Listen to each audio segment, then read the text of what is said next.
Hello बच्चों, आज की वीडियो का कोई कॉन्सेप्ट मैं आप लोग कुछ पढ़ा नहीं रहा हूं, जबकि इसके अंदर कुछ बताना चाहता हूं कि जो आप लोगों का सीबीएसई का पेपर आने वाला है 2021 का, कि उसमें इस बार क्या क्या चेंजेस हुए हैं। वो सारे चेंजेस जो है मैं आप लोग का अकाउंट्स, जो इको नॉर्मल बिजनेस के अंदर बताने वाला हूँ कि क्या क्या होंगे। और कृपया करके जो बच्चे अभी तक मेरे चैनल पर नए हैं, चैनल को सब्सक्राइब करें ताकि आप लोग को जो है पेपर तक की जितनी भी अपडेट्स हो सारी सारी साथ के साथ मिलती रहे। तो बच्चों मैं पहले बात करता हूं अपने बिजनेस की, कि बिजनेस में जो है सीबीएसई ने कौन कौन से चेंज करे हैं। तो बच्चों बिजनेस के अंदर जो है इस बार वर्ड्स को लिमिट करी हुई है। अगर आप लोग के 4 नंबर के 6 नंबर के क्वेश्चन आते हैं तो नंबर ऑफ क्वेश्चन एक दो कम किया है, वो ठीक है, लेकिन साथ ही साथ आपको उस जो क्वेश्चन होते 6 नंबर का क्वेश्चन है, जिन बच्चों को बहुत अच्छी नॉलेज होती है वो 2-2 पेज भर के आ जाते हैं, 3-3 पेज भर के आते हैं। जबकि सीबीएसई कहती है कि हमें पेज भरने से मतलब नहीं है, हमें सिर्फ किस चीज से मतलब है कि आप उसके अंदर जो मैटर लिख रहे हो उस क्वेश्चन से जुड़ा हुआ वो कितना रिलेटेड है। तो उसमें क्या है, इस बार सीबीएसई ने आपकी वर्ड्स को लिमिट फिक्स कर दिया गया कि भैया हमें जो है इतने वर्ड्स के अंदर ही आंसर चाहिए, 30 से 40 चाहिए, 100 से 180 चाहिए, जैसे कि आप लोग इंग्लिश के पेपर में आता है। तो बच्चों बिजनेस के पेपर में तो सिर्फ इस बार जो किया गया वर्ड्स लिमिट करे गए। मैं आपको वर्ड्स इसलिए नहीं बता पा रहा हूं क्योंकि वो वर्ड्स अभी तक क्वेश्चन है जो सीबीएसई आप लोगों को क्वेश्चन पेपर आता है उसी के अंदर मेंशन होगा। वहीं अगर बात करें बच्चों इको में, पिछले साल तक के क्वेश्चनों में जो है आप लोगों के केस स्टडी नहीं आती थी, लेकिन इस बार इको के अंदर 2 या 3 केस स्टडी आएगी, जो कि एक मैक्रो का पार्ट बनेगा और एक आपका एक इंडियन का पार्ट बनेगा। इंडियन के अंदर अगर देखा जाए तो किसी भी चैप्टर से नॉर्मली उठ के आ जाती है, लेकिन जो लगभग मैंने जो सैंपल पेपर को एनालिसिस किया है या उसके सीबीएसई के सैंपल पेपर हैं उनको देखा है, तो जो बुक्स में सैंपल पेपर है उन सभी को मिक्सअप करके अगर देखा जाए तो सबसे ज्यादा तो अगर मैक्रो के अंदर केस स्टडी आ रही है वो आपके मैक्रो इकोनॉमिक्स के अंदर जो एग्रीगेट डिमांड एंड रिलेटेड का चैप्टर है उसके अंदर से आ रही है। दूसरी बात, आरबीआई जो बैंकिंग है मनी और बैंकिंग है उसके अंदर से आ रहे हैं। आने का वो कहीं से भी आ सकता है, ऐसा मैं नहीं बोल रहा कि कहां से आएगा, लेकिन जो ज्यादातर चीजें आ रही है वो यहां से ही उठकर आ रही है। केस स्टडी, एक केस स्टडी गिवन होगी, भैया कोविड के अंदर ये हो गया, जो है बहुत सारे लोगों की जॉब चली गई है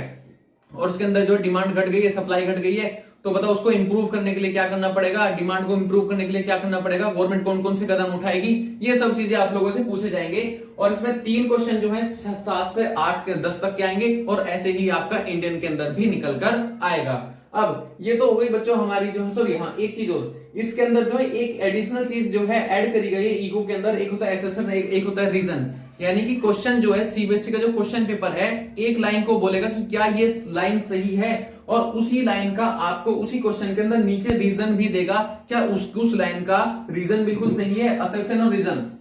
यानी कि ये बताता है कि ये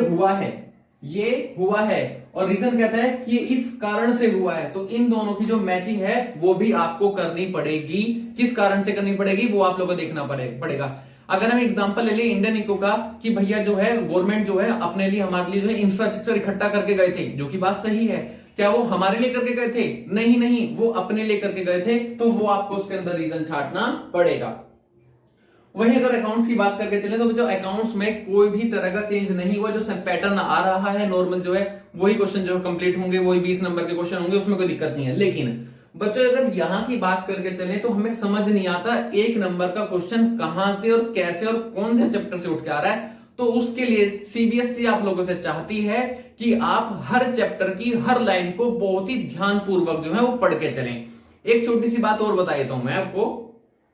बहुत सारे स्कूलों में ये दावा किया जा रहा है, इवन सीबीएसई की तरफ से जो है वो रिडम्पशन ऑफ डिबेंचर का चैप्टर वो हट चुका है। लेकिन बच्चों आप उसे ऐसा मत मानो कि वो हट चुका है, उसके अंदर भी जो है टॉपिक हटे हैं, आधे टॉपिक हटे और आधे हैं। तो कृपया करके जो उसमें डीआरआर कितना बनता है, उसके अंदर जो डीआरआई है वो कितना बनता है, कौन सी कंपनी बनाती है, किनको रिक्वायर होती है, वो सारी चीजें एक एक नंबर में पढ़ के आप लोग जरूर जाना। क्योंकि अगर वो आप लोग पढ़ के नहीं गए और 1 नंबर में आप लोगों से पूछ लिया जाएगा कि बताओ भैया डीआरआर कितना बनना चाहिए या डीआरआई कितना बनना चाहिए, कौन सी डेट को बनना चाहिए, और आपको पता नहीं होगा, तो आप लोग वहां पे रीजन ये नहीं लिख के आ सकते हो कि सर ये तो हमारे टीचर ने बोला था सिलेबस से कट चुका है और इसलिए हमने इसका आंसर नहीं किया। आप ये रीजन वहां नहीं लिख सकते हो। तो कृपया करके जो है जो पार्ट हमारा रिलेटेड है, जैसे कि एडजस्टमेंट ऑफ कैपिटल है पार्टनरशिप के अंदर, उसे छोड़ दो, वो तो 100% कट चुका है। लेकिन रिडम्पशन ऑफ डिबेंचर में जो कंफ्यूजन क्रिएट किया हुआ है, आधे टीचरों को भी नहीं पता जो प्राइवेट स्कूल के टीचर हैं कि ये कटा है या नहीं कटा है। तो बहुत सारी चीजें जो है और एक एक नंबर की जो चीजें हैं वो आप लोग को बुक से ज्यादा जो सैंपल पेपर गिवन होंगे, मैं नाम नहीं लूंगा उनका, जो भी सैंपल, जिस भी कंपनी का आप सैंपल पेपर पढ़ रहे हो, उस कंपनी के अंदर जितने 20 सैंपल पेपर हैं, 15 पेपर हैं, उसके अंदर सारे के सारे लाइनों को मार्क कर लो और एक एक नंबर वाले को बहुत ध्यान से पढ़ के जाना, आप लोग का जो है पेपर आसान हो जाएगा। और बड़े बड़े वाले क्वेश्चन बच्चों, अगर आप लोग की कमांड अच्छी है अकाउंट्स के अंदर, तो जो बड़े बड़े क्वेश्चन है उन पे ज्यादा फोकस करो, क्योंकि वो मार्क्स एक्यूरेट दिलाते हैं।